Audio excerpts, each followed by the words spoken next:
Boa noite mais uma vez e bem-vindos. Comigo em estúdio hoje Marisa Matias, 46 anos, socióloga e eurodeputada, candidata apoiada pelo Bloco de Esquerda, e Vitorino Silva, 49 anos, calceteiro e líder do Reagir, Incluir, Reciclar. Ambos se recandidatam, curiosamente, portanto já foram candidatos presidenciais em 2016. Na altura, Vitorino Silva foi o sexto mais votado, com 3,28% e cerca de 152 mil votos, enquanto Marisa Matias foi a terceira mais votada, acima de 10,1% e com uma votação a rondar em votos concretos os 470 mil. É a partir daí, seguramente, que vão defender estas candidaturas. Boa noite mais uma vez aos dois também. Bem-vindos, Marisa e Vitorino.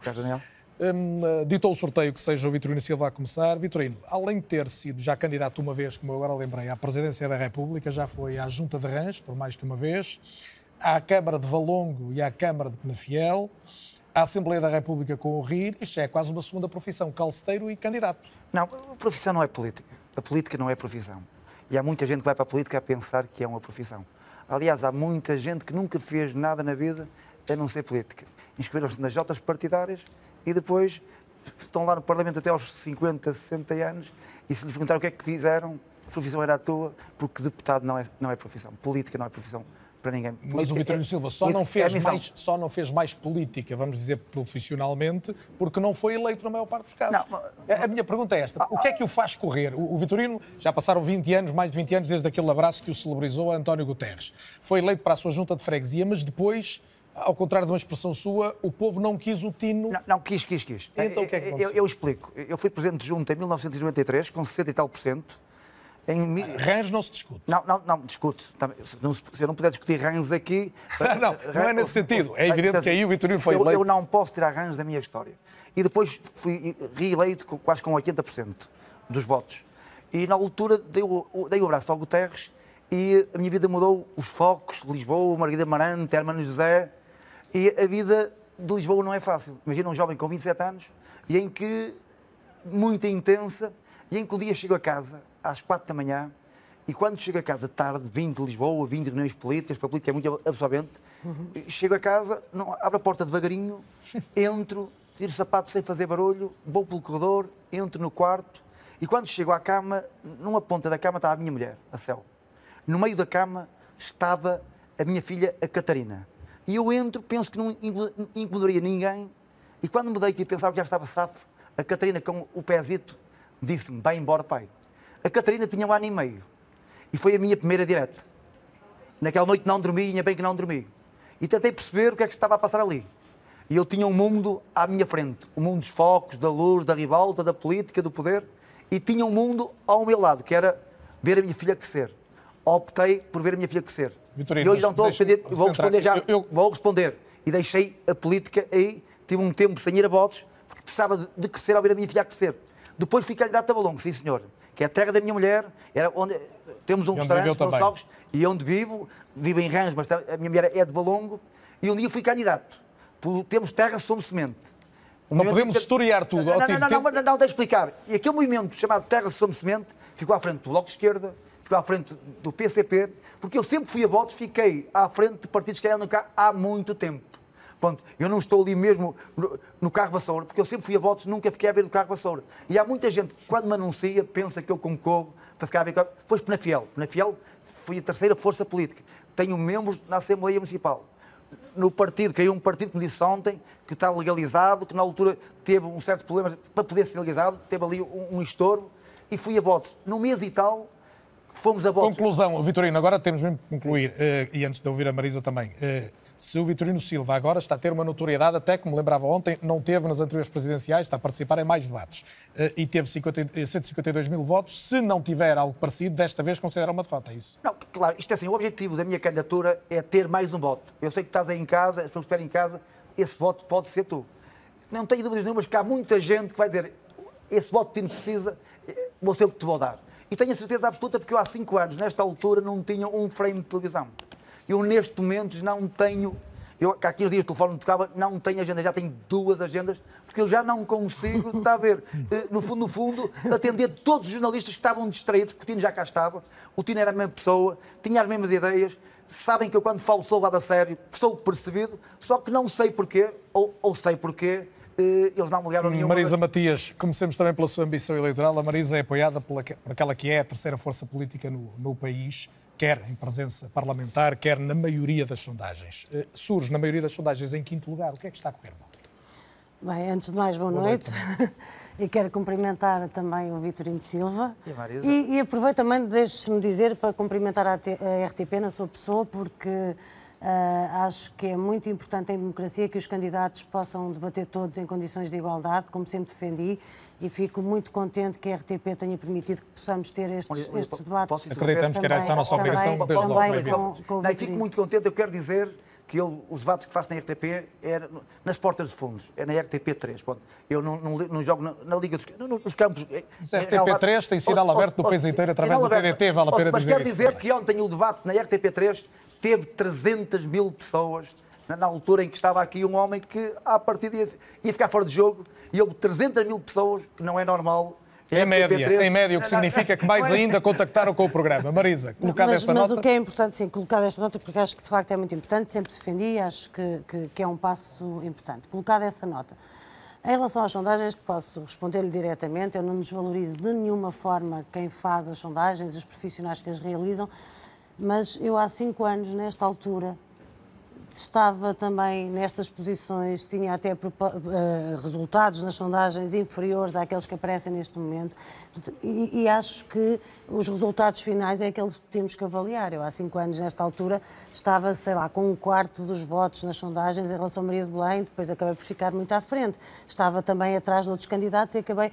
Portanto, eu sinceramente acho que o que é importante é que a gente perceba que estou aqui, e eu estou aqui, qualquer um dos candidatos e das candidatas está com o programa, e estou com o programa e apresento-me a estas eleições para, de facto, trazer uma resposta à crise. É para isso que eu me apresento, é em relação a isso que me meço. Marisa, mas deixe-me só, a propósito disso, há 5 anos a Marisa era uma novidade também enquanto candidata presidencial. Entretanto, foi o rosto de uma candidatura ao Parlamento Europeu, volta a ser candidata presidencial. Já era eurodeputada, mas foi cabeça de lista. Isto não significa que há aqui um apostar dos partidos sempre nos mesmos rostos, que é algo que se critica tantas vezes, não surgirem novas figuras na política, não sente que está a contribuir nesse sentido para uma política que não surpreende e que não consegue atrair novos eleitores? Não, eu acho que isso é, infelizmente, e aí posso estar de acordo consigo, é infelizmente uma prática muito cotidiana neste país. Agora, olhar para mim e colocar essa questão, quando nós temos no exercício do poder e das principais funções do Estado pessoas que já foram candidatos a tudo, já tiveram desempenho em tudo ao longo de uma vida inteira, eu estou a exercer funções políticas há 10 anos, não pretendo exercer nestes cargos de representação ou outros toda a minha vida. Eu comecei a trabalhar com 16 anos e quando cheguei ao Parlamento Europeu já tinha 34 anos. Ou seja, não estamos a falar de eu estar a fazer isto durante a minha vida toda. Em relação, se falarmos Primeiro-Ministro, Presidente da República, Presidente da Assembleia, pode-se numerar toda a gente. Eu não vejo nenhum ataque a Marcelo Rebelo de Sousa. Mas isto não foi nenhum ataque, foi uma pergunta apenas. Não, eu sei, mas o que eu estou a dizer é que eu não estou a dizer que o seu caso é um ataque, mas muitas vezes é isso que acontece. Obviamente, não posso concordar com isso. Mas não sente que pode ser penalizada por não representar essa novidade? Eu espero bem que as pessoas possam avaliar a minha candidatura com a informação que têm dessa candidatura. Esta é uma candidatura que se apresenta com um projeto claro de resposta à crise, uma candidatura que se apresenta para responder e fazer compreender que na Presidência da República pode estar alguém que impeça os bloqueios que temos tido em tantas áreas, como a saúde, como o trabalho, já os referi, as questões relacionadas com o sistema bancário. Estamos a viver uma crise muito, muito concreta, com consequências muito graves para muitas pessoas. Olhe-se, por exemplo, para os trabalhadores e trabalhadoras do setor cultural, que estão desde março à espera de apoios que nunca mais cheguem, ou se pensarmos, por exemplo, nos 200 mil precários que foram os primeiros que a crise bateu à porta e ficaram sem emprego de um dia para o outro e sem rendimentos, e já estamos a falar há muitos meses, e são 200 mil pessoas, 200 mil precários que contribuem para o desenvolvimento económico de Portugal. Olhe-se, por exemplo, para as trabalhadoras das cantinas que estão sistematicamente na precariedade e sujeitas às empresas de trabalho temporário. O que eu acho que não falta são problemas, infelizmente, o que não falta são problemas e propostas para os resolver. E acredito, e tenho dito, que não penso que seja com a dupla dupla Marcelo Rebelo de Sousa e António Costa que esses bloqueios vão ser ultrapassados. Vamos a essas propostas. Eu diria que à esquerda dessa dupla, que acaba de citar, temos pelo menos 3 candidaturas, porque mesmo Ana Gomes é claramente dentro do Partido Socialista alguém que pensa mais à esquerda. E ainda há pouco, eu tive aqui neste lugar Ana Gomes e João Ferreira, que são as outras duas pessoas que, além da Marisa, corporizam em boa parte essa ideia de país e de projeto. Ambos falaram de uma convergência nas suas candidaturas. Ana Gomes que é uma convergência. Ontem, aliás, e é outra coisa que eu gostava que esclarecesse, disse que tinha havido até uma conversa Mas inicial. nunca foi sobre isso. Isso foi um equívoco que foi gerado. Nem a própria Ana Gomes alguma vez disse que falou comigo, ontem não referiu, que falou comigo para falarmos de uma candidatura única. Nós conversámos uma com a outra enquanto amigas que se falam e que conversam sobre estas coisas. Nunca o tema de Nunca a ideia de fundirem as candidaturas. Não, isso nunca foi um tema de conversa. E, portanto, eu acho que a própria Ana Gomes já hoje teve a oportunidade. Mas, entretanto, ela disse também, como a Marisa ouviu, e hoje eu também a questionei sobre isso, que além do dia a seguir às eleições, de que a Marisa falava nesse debate ser muito importante, o dia anterior ainda podia ser o dia de convergência, ou seja, sugerindo, e ela não o negou aqui, que pudesse ainda haver um entendimento e uma quase fusão de candidaturas, e até abriu a porta ao próprio João Ferreira. Isso está completamente excluído do seu ponto de vista? Eu acho que nós não temos um excesso de candidaturas à esquerda nestas eleições presidenciais. Por acaso, se calhar, até temos um problema, é com a demissão do partido do governo em não ter avançado para estas eleições. Portanto, nós não temos um excesso, temos um déficit. E por isso eu apresento-me como uma candidatura da esquerda e apresento-me, de facto, em semelhança, aliás, com o que aconteceu em 2015, e já tive a oportunidade de dizer isso, apresentei-me porque havia uma solução política, a geringonça, que era uma solução importante para o país e que precisava ter essa tradução na Presidência da República. Apresento-me neste momento e acredito que em condições muito diferentes e mais sólidas das outras candidaturas de esquerda, por muita simpatia que possa ter por elas. Mas a verdade é que eu apresento-me como a candidatura que, de facto, não só pode impedir esses bloqueios que temos tido por razões diversas, que não vou estar agora a explicar, mas que as pessoas percebem perfeitamente quais são as razões pelas quais eu tenho melhores condições do que isso. Apresento-me esta candidatura com esse programa e de tal forma ele é percebido que tenho apoios que vão muito para além da esfera do Bloco de Esquerda. Mas, Marisa, agora responda-me isto. Se Marcelo Rebelo de Sousa for reeleito à primeira volta, a maior responsabilidade é do Partido Socialista, então? Não, repare, vamos ver uma coisa, e eu espero não ser mal interpretada nisto. Nós em Portugal temos uma situação que, desde que existe democracia, a situação é de que todos os presidentes que se candidataram à reeleição acabaram por ser reeleitos. Isto quer dizer que as pessoas não têm uma palavra a dizer? Não, não quero.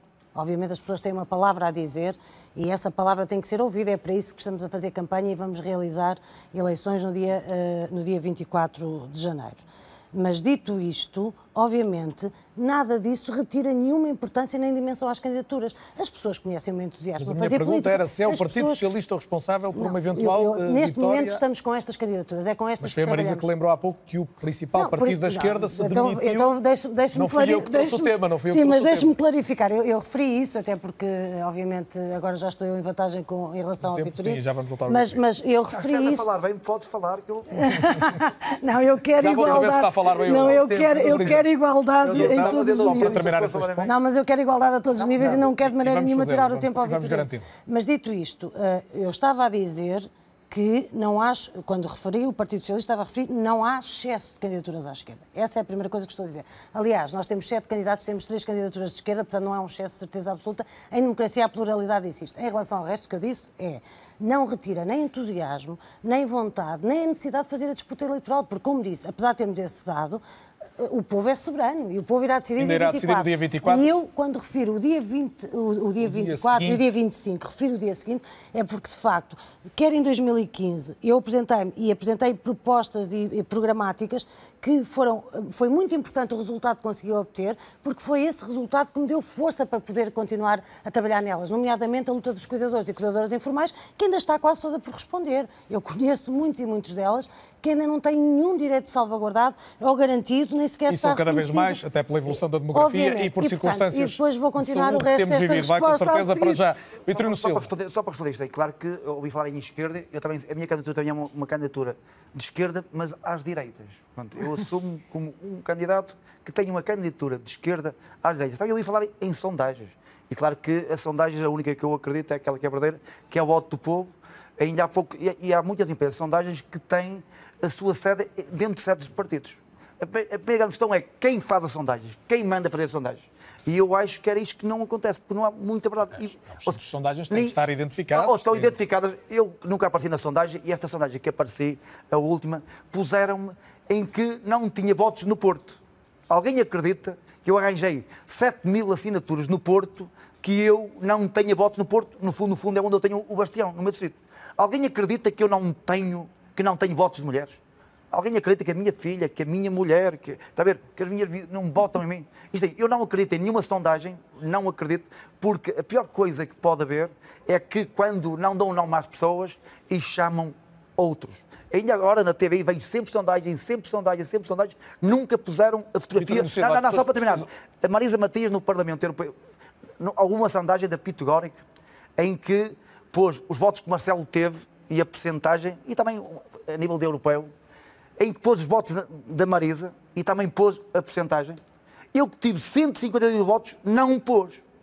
Tiveram vergonha, até porque há o boicote no MEI, em que tem os resultados de há 5 anos atrás, tem 9 candidaturas, o MEI tirou a minha fotografia, tirou o meu resultado. Vitorino, eu comecei por lembrar os 152 mil votos, não, mas os 3,28%, portanto essa nota já foi colocada logo no início do nosso debate. Eu queria saber porque é que considera que António Costa fez bem em não indicar um candidato e se está mesmo convencido que ele fez isso também a pensar na sua candidatura? Não tenho dúvidas nenhumas. O António Costa sabe que precisava do Marcelo e o Marcelo precisava do António Costa. Andaram este tempo todo a embalar um ao outro. Já são grandes demais para se andarem a embalar. Embalaram-se porquê? Porque o Costa não queria deixar de ser Primeiro-Ministro e o Marcelo Rebelo de Sousa sabia que ia à segunda volta e precisava de apanhar o filão no fundo do Partido Socialista. Porque eu tenho a certeza que se o Partido Socialista votar em massa no Marcelo e o Marcelo tiver 70%, a primeira pessoa a ser, está a ver, no fundo, posta de lado vai ser o António Costa, tenho a certeza absoluta. Porque estão tão próximos. Vai ser colocada de lado como o Marcelo Rebelo de Sousa garante que é o mesmo. Porque nunca mais vai precisar do António Costa. Eu tenho a certeza que o Marcelo vai mudar isto aí. Porque não tenho dúvidas nenhumas, Portanto, o segundo mandato de Marcelo será fatalmente diferente do primeiro se for ele o candidato vencedor. Eu não conheço facas de 1 quilómetro. Quem é que espeta facas? Quem está muito próximo. E estão próximos demais. E não tenho dúvidas nenhumas que a partir do momento em que o Marcelo não precise do Partido Socialista e for eleito, tenho a certeza absoluta que o Costa tem os dias contados. Vitorino, mas Marcelo foi um bom ou um mau presidente? O Marcelo fez coisas muito bem, como eu tenho a dizer, e outras coisas esteve distraído. Eu costumo dizer que o Marcelo tem uma característica que eu gosto muito nas pessoas, que é a inteligência e a esperteza. Não tenho dúvidas que o Marcelo é muito inteligente, também é esperto, e às vezes pôs a esperteza à frente da inteligência. E eu acho que a esperteza tem que ser o tempero. Porque no tempo, isso aconteceu, por exemplo, quando? Exemplos concretos disso? Tantas vezes, mas muito. Mas um exemplo concreto? Não, eu quando digo, entanto, eu tenho a certeza que o Marcelo sabia tudo o que se passava, porque se o Presidente, Comandante Supremo das Forças Armadas, e aquilo tinha a ver com armas, não sabe, porque ele é o Comandante Supremo das Forças Armadas. Claro que neste país é muito mais fácil despedir de diretores regionais do que o Ministro, porque há muito mais diretores regionais que ministros. Toda a gente sabe, está a ver? Outro exemplo, quando foi a primeira pessoa a ficar em casa e vir para a varanda, fazer aquele espetáculo e não sei o que mais. Eu acho que se devia resguardar, porque o Covid andava aí e as pessoas não sabiam qual era o verdadeiro Covid.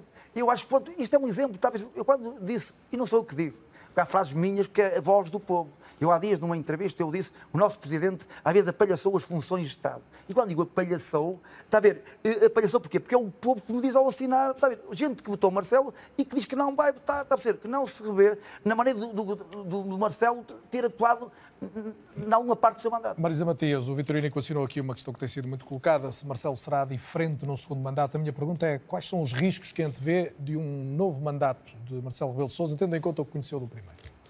Bem, em relação ao primeiro, e que obviamente eu não tenho colocado estas questões nos termos que foram colocados pelo Vitorino, mas em relação ao primeiro reconheço que o Presidente da República foi já, no exercício das suas funções, um bloqueio a entendimentos de esquerda que eram importantes que tivessem vingado. E isso creio que é uma das características do mandato de Marcelo Rebelo de Sousa, que obviamente se irá prolongar num segundo mandato, embora eu não penso que fazer futurologia é das coisas que a gente ganha mais das coisas. Mas eu concretizo. Foi um bloqueio, como já referi. Mas já referiu aqui, Lei de Bases da Saúde, designadamente questões laborais. E as questões relacionadas com o Banif e com o novo banco, e a forma como se trata ainda e como se tem ainda em linha de conta o sistema financeiro e o sistema bancário, e não existe uma verdadeira regulação nem uma proteção dos contribuintes, e não é por acaso que em 2015 eu e Marcelo Rebelo de Sousa tínhamos posições antagónicas em relação ao Banif e continuamos a ter posições antagónicas em relação ao novo banco. Mas também o outro bloqueio à esquerda, e que referi aqui mesmo, ainda bem que se recorda, que de facto foi a questão laboral. Porquê? Porque também Marcelo Rebelo de Sousa se aliou mais às entidades patronais do que propriamente aos trabalhadores, aos sindicatos. Mas não deve o haver. Foi positivo ou negativo? E responda-me isto, se conseguir o mandato de Marcelo.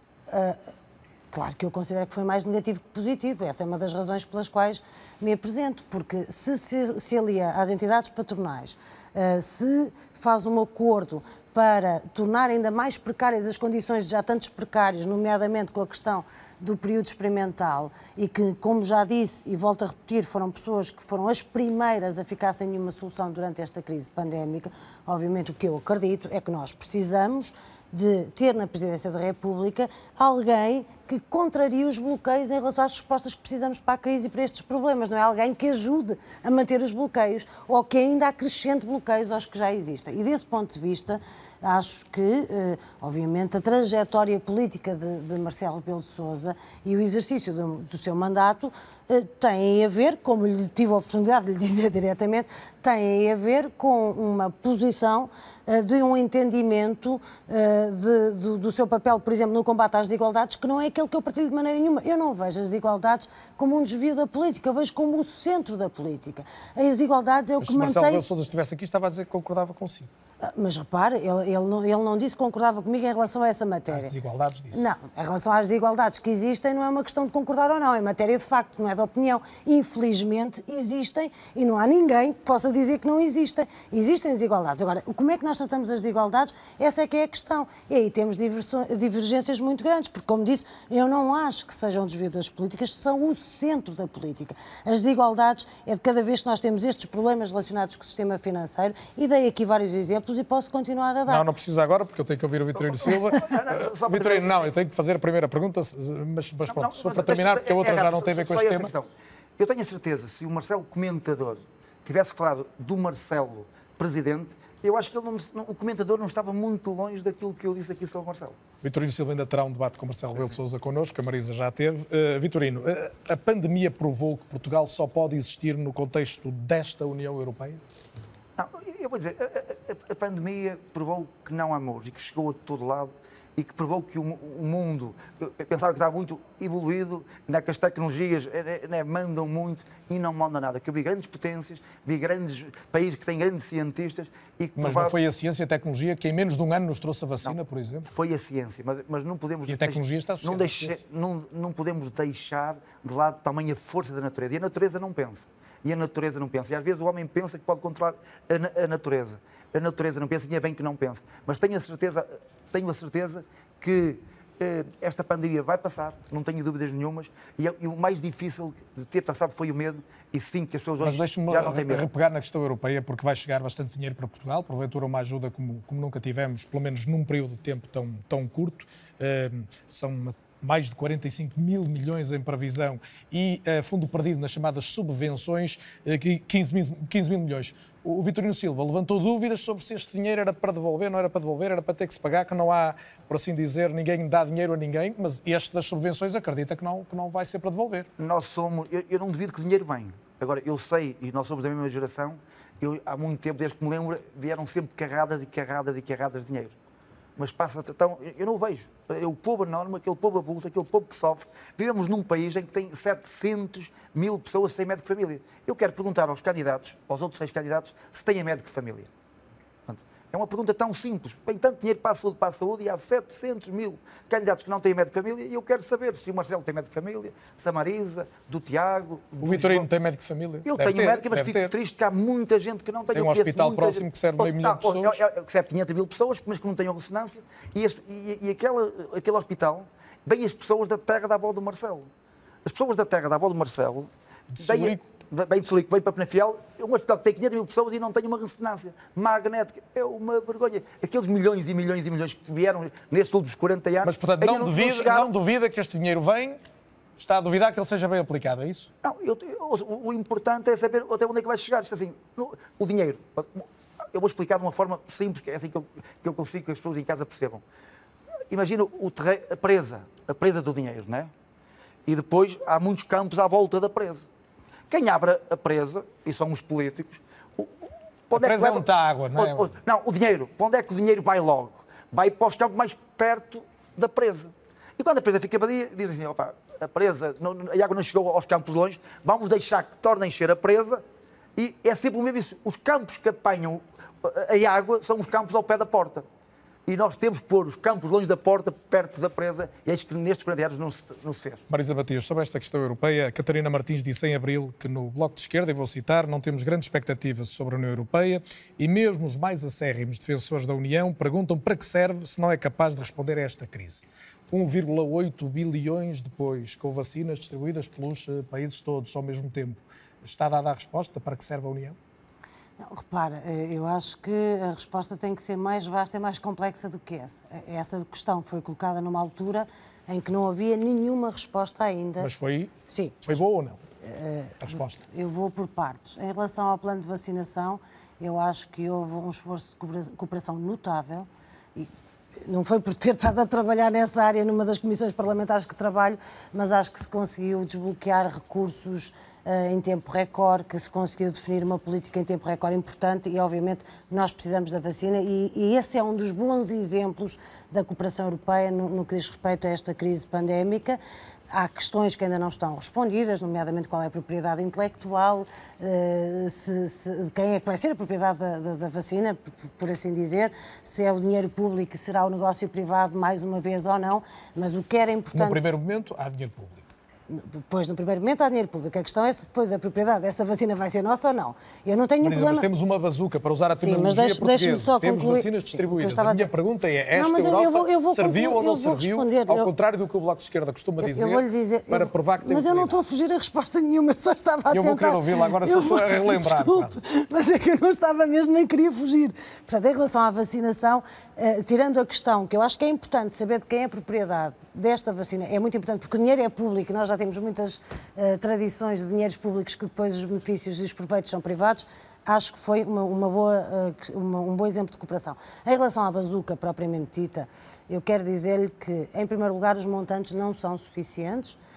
E quero dizer todas estas coisas para depois dizer as outras que considero positivas. Os montantes não são suficientes, a proporção entre subvenções e instrumentos de endividamento foi muito alterada, portanto, começou por ser uma bazuca que era praticamente toda subvenções, para ser uma bazuca que agora é praticamente toda instrumento de dívida e, obviamente, há uma dimensão que muitas vezes não é falada, mas que é muito importante para mim, que é a aprovação da bazuca esteve sujeita a um aumento das transferências dos rebates para os países que já recebem mais. Para os frugais, para a Alemanha, foi a condição para poderem aprovar uma bazuca que nos traz financiamento. Dito isto, obviamente que nós precisamos, já estou a dizer obviamente muitas vezes, a ver se vou deixar de dizer obviamente, nós precisamos de um instrumento, de mecanismos, de verbas que cheguem e que nos permitam responder. Em 30 segundos, Ursula von der Leyen é a mais recente grande estadista europeia? Vamos ver, ainda está por provar e é com isso que eu quero concluir, porque mesmo as subvenções estão dependentes de nós conseguirmos ter recursos próprios. Recursos próprios no que diz respeito à taxação das transações financeiras, recursos próprios no que diz respeito à taxação dos mercados digitais, recursos próprios no que diz respeito à taxação da poluição entre fronteiras, etc., as emissões, e tudo isso eu creio que são boas medidas. Há também uma medida positiva que tem a ver com a mutualização da dívida, mas nenhuma delas é realidade. Está com grande avanço no tempo, o último tempo que eu tenho tem que ser mesmo para o Vitorino Silva. Vitorino, com que país é que sonha? O país que o Daniel sonha, aquele país onde nascemos, e não nascemos aqui por acaso. Ouça, eu não gostaria de ter nascido em mais nenhum país que não fosse Portugal. E o que é que mudava de essencial no país se tivesse poder para isso, ou se pudesse ter o poder de influenciar que tenha um presidente? Onde é que mexia primeiro? Ouça, tentava não aprofundar o que não tem sentido, porque os políticos aprofundam muito o que não tem sentido, E temos que perceber que muitas vezes a conversa, às vezes teve a sua época. Às vezes é conversa demais e menos a ação. Eu punha a ação à frente da conversa porque vivemos num tempo em que metade do tempo que se faz em televisão é como é que eu digo? De debate. Debate-se muito e faz-se pouco. Vitorino, diz coisas como a minha mensagem é a verdade do povo, a primeira coisa que faria era homenagear o povo nunca teve poder. Isto é populismo. Não é populismo. Isto é assim, eu gosto muito de história, sempre fui muito bom aluno de história. Uma das maiores designações de populismo, ou das mais óbvias, é uma separação entre povo e elites e aparecer alguém que quer ser a voz do povo. Não, eu estudei em história, havia a burguesia, havia a plebe, há quem chame plebe, e pronto, e o clero, né, o poder judicial, já tiveram muitos poderes. Em 900 anos de história, o povo foi sempre figurante, nunca foi papel principal. Portugal só teve um Papa, ok? Só teve um secretário-geral da ONU, né? Ponto, em muitos anos de história, porque não também termos em 900 anos de história o povo a presidente? É possível, se foi possível ter um Papa, um secretário-geral da ONU, é possível neste país um dia o povo subir à varanda, porque o povo esteve sempre em baixo a bater palmas. E chegou à altura de o povo... E pode ser uma mulher do povo, não tem que ser um homem do povo. Não, do povo e da povo. Porque eu quando digo Portugal não é só a nossa gente, também é a nossa terra, eu vou ser presidente da nossa gente e também do nosso chão. O populismo é um dos maiores dramas do momento? Creio que sim, creio que sim. Nós precisamos de ter respostas concretas precisamos de dar respostas às pessoas com base naquilo que eu acho que é a responsabilidade de quem faz a política. O populismo é uma ameaça porque desvirtua muitas vezes as respostas. Não estou com isto a dizer que tenho muito respeito. Aliás, deixa-me só dizer, eu tenho muito respeito, e não é de maneira nenhuma sobranceira, muito respeito pela trajetória e pelo que tem feito o Vitorino Silva. Temos uma divergência de fundo em relação à geringonça, porque eu sou fã e ele é opositor, mas essa é uma divergência de fundo, de facto. Eu defendo relógios com poucas peças. E quando vejo relógios com muitas peças, até mais fazer e tem que resolver também a questão de quem é que vota a filha do Vitorino Silva, mas isso vamos ver a seguir. Mas, Vitorino, o aumento das pensões, o aumento do salário mínimo, as reformas antecipadas para os pedreiros... no tempo, não posso permitir mais, senão queria desigualdade. Mas eu só quero dizer, as reformas antecipadas para os pedreiros da fiel, Vitorino. Eu sou calceiro, sei muito bem o que é pedra. Claro que eu respeito muito quem vai para o panteão, vai através das palavras, mas também tenho muito respeito por quem faz e trabalha a pedra. E por isso, dar-lhes reforma antecipada foi uma das melhores coisas que se fez. E assim, a palavra final foi da Marisa Matias, que tinha ficado combinado. Marisa Matias, Vitorino Silva, boa noite, muito obrigado. Boa noite a si também, obviamente, que acompanhou mais este Frente a Frente entre candidatos presidenciais aqui na RTP. Até amanhã.